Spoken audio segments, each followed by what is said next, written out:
എന്റെ കെട്ടിയനെ വയസ്സ പല രഹസ്യങ്ങളും നിനക്കറിയാം. നീ പറയുന്ന എല്ലാ അഡ്വൈസസും ഞാൻ കേൾക്കാറുണ്ട്. പക്ഷെ ഇന്നലെ നീ പറഞ്ഞത് അത് പാളിപ്പോയി. ഇന്നലെ അവനായിട്ട് ഞാൻ വഴക്കമുണ്ടാക്കി, ഫുഡും കൊടുത്തില്ല. It's okay. ഒരു നേരം കഴിച്ചില്ലാന്ന് കരുതി കിട്ടുവാൻ ചത്തൊന്നും പോലല്ലോ. മാത്രമല്ല കിട്ടുവാണെങ്കിൽ ഭക്ഷണം ഉണ്ടാക്കി കഴിക്കാറുണ്ടല്ലോ. അതെ, നീ ഇന്നലെ കഴിച്ചില്ലേ? ഞാൻ കഴിച്ചായിരുന്നു. കേട്ടതിൽ സന്തോഷം. നീ ഇന്നലെ ചോദിച്ചില്ലേ ഭർത്താവിന്റെ അവിഹിതം പൊക്കാനുള്ള 3 ടിപ്സ്?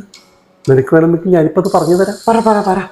ഇങ്ങനെ ഫുഡ് കൊടുക്കാത്ത ദേഷ്യത്തിന് എന്നെ രാവിലെ ജോലിക്ക് പോയപ്പോഴൊന്നും മൈൻഡ് പോലും ചെയ്തില്ല. ആ ദേഷ്യത്തിന് ഞാൻ ക്രെഡിറ്റ് കാർഡ് എടുത്ത് ഒരു 10,000 രൂപ അങ്ങ് പൊട്ടിച്ചു. അപ്പൊ ഞാൻ ഹാപ്പി. അതെങ്ങനെയുണ്ട്? അത് കൊള്ളാം. ഇപ്പോൾ നിങ്ങൾക്ക് സന്തോഷമായില്ലേ? നിനക്ക് വേണമെങ്കിൽ ഭർത്താവ് അറിയാതെ ഭർത്താവിന്റെ അക്കൗണ്ടിൽ നിന്ന് കാശ് അടിച്ചു മാറ്റാനുള്ള 5 കുറുക്കുവഴികൾ ഞാൻ പറഞ്ഞു തരാം. പറഞ്ഞു തരട്ടെ? ഇന്നലെ ക്രെഡിറ്റ് കാർഡിന്റെ ബില്ല് കണ്ട് എന്നോട് നല്ല ദേഷ്യം കാണിച്ചു. ഞാൻ നല്ലൊരു പൊട്ടിക്കലും കൊടുത്തു. അത് തെറ്റാ? ഏയ് അല്ല, ഒരിക്കലും തെറ്റല്ല.